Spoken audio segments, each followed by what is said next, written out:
जय हिंद बच्चों। आज हम इस वीडियो में बताने वाले हैं आपको कि क्या आप किसी सेक्शन में फेल तो नहीं है। मतलब आपके लिए मिनिमम पास होने के लिए कितने मार्क्स होने चाहिए। अगर आप किसी सब्जेक्ट में फुल स्कोर लेकर आए हैं और किसी सब्जेक्ट में अगर आप पास नहीं है तो आप बिल्कुल फेल माने जाएंगे। तो आप इस वीडियो को कंप्लीट देखना और मुझे कमेंट करके जरूर बताना कि आपका स्कोर क्या है। साथ साथ कमेंट सेक्शन में गूगल फॉर्म का लिंक दिया गया है, आप इसे फिल कर दीजिए जिससे कि आपको कट ऑफ का भी एक आइडिया लग जाएगा कैटेगरी वाइज। चलिए आज की वीडियो को शुरू करते हैं। तो सबसे पहले अगर इससे कम मार्क्स हैं तो आप फेल होंगे। देख लीजिए आपके इतने इससे कम मार्क्स तो नहीं है। चलिए भाई जानते हैं। सबसे पहले मैं आपको सिलेबस दिखा देता हूं। जैसे क्लास 6 का सिलेबस ये है। लैंग्वेज के आपके 25 क्वेश्चन थे, मैथ्स के आपके 50 क्वेश्चन थे, इंटेलिजेंस के 25 क्वेश्चन थे, जनरल नॉलेज के 25 क्वेश्चन थे। अगर हम बात करते हैं मार्क्स की तो यहां पर मार्क्स बताया गया है कि लैंग्वेज के 50 मार्क्स थे और मैथमेटिक्स के आपके 150 मार्क्स थे, इंटेलिजेंस के 50 मार्क्स थे और जनरल नॉलेज के कितने थे, 50 मार्क्स थे। अब बहुत सारे बच्चे क्या करते हैं कि वो लैंग्वेज से पेपर को शुरू करना स्टार्ट करते हैं और वो यहीं तक इन सभी को सही सही करते आते हैं और इतना टाइम दे देते हैं कि वो जनरल नॉलेज में मिनिमम पासिंग मार्क्स भी नहीं लेकर आ पाते हैं। तो वो क्या हो जाते हैं, कंप्लीटली फेल हो जाते हैं। अब मैं आपको बताने वाला हूं कि मिनिमम पासिंग मार्क्स क्या है। सेम वैसे ही ये क्लास 9 का सिलेबस है तो दोनों के पासिंग मार्क्स मतलब पासिंग परसेंटेज मार्क्स आपके सेम है। मैं आपको कैलकुलेट करके अभी बताने वाला हूं। देखिए जब आपका एनटीए की तरफ से ऑफिशियल नोटिफिकेशन आया था तो यहां पर अगर आप देखेंगे तो 6 नंबर बॉक्स में बताया गया था कि जो पास होने के लिए मिनिमम पासिंग मार्क्स कितने होने चाहिए।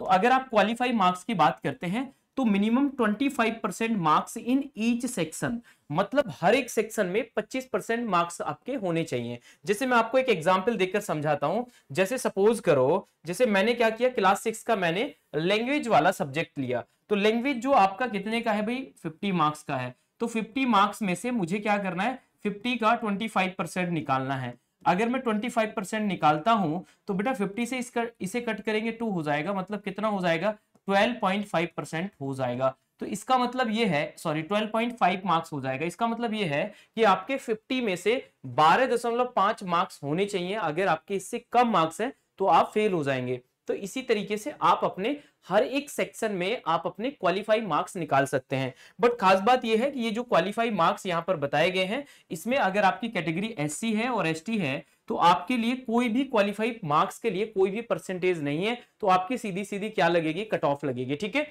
देखिए इसी के साथ साथ सब्जेक्ट वाइज तो हो गया आपके 25%, साथ साथ आपका ईच सेक्शन में कितना जो आपका टोटल 40% मार्क्स होना चाहिए पूरा कंप्लीट पेपर में। मतलब अगर हम बात करते हैं क्लास 6 के, अगर जैसे क्लास 6 की मैं बात करता हूं, आपका 300 नंबर का पेपर है। अगर मैं 300 का 40% निकालता हूं, ठीक है, अगर मैं 300 का 40% निकालता हूं तो आप कैसे निकालेंगे, तो आप इस तरीके से, मतलब 3 चौक 12 कितने हो जाएंगे, 120 मार्क्स हो जाएंगे।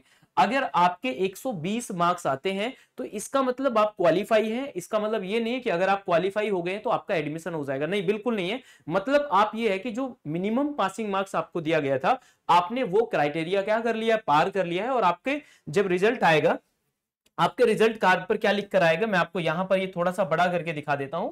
तो इस अगर आप इसे क्वालिफाई कर लेते हैं तो आपका क्या आएगा भाई, यहां पर सबसे पहले क्या लिखा जाएगा कि आपके मार्क्स लिख कर आएंगे कि आपके टोटल मार्क्स 300 थे, आपके कितने आए। साथ साथ लिख कर आएगा qualify in the written exam, है ना, qualify in the written exam. तो इसका मतलब ये नहीं कि आपका एडमिशन हो जाएगा, फिर उसके बाद में आपकी जो ई काउंसलिंग है वो होगी। मतलब इस बार तो ई काउंसलिंग के लिए रजिस्ट्रेशन पहले ही करा लिए हैं, जिसने नहीं कराया है आप करा लीजिए। 7 अप्रैल से रजिस्ट्रेशन जो है ऑनलाइन वो क्या हो गए, स्टार्ट हो गए। तो आपको मिनिमम पासिंग मार्क्स पता लग गया। तो आप मुझे कमेंट करके बताइए क्या एक भी छात्र ऐसा तो नहीं है कि जो मिनिमम पासिंग मार्क्स नहीं लेकर आया। सेम वैसे ही आप क्लास 9 वाले बच्चे भी कैलकुलेट कर सकते हैं। मतलब मिनिमम हर एक सब्जेक्ट में 25% मार्क्स होने चाहिए। साथ साथ जो कंप्लीट आपका जो सिलेबस है, जो आपका कंप्लीट टोटल मार्क्स है उसके 40% मार्क्स आपके होने चाहिए। अगर आपके इससे कम आते हैं तो आप फेल हो जाएंगे। तो कमेंट करके बताइए क्या सभी मिनिमम से ज्यादा मार्क्स लेकर आ रहे हैं। तो उसके बाद में आपकी ई काउंसलिंग होती है और उसके बाद में इसी पर क्या होता है, आपका रिजल्ट होता है। देखिए यहां पर बताया गया है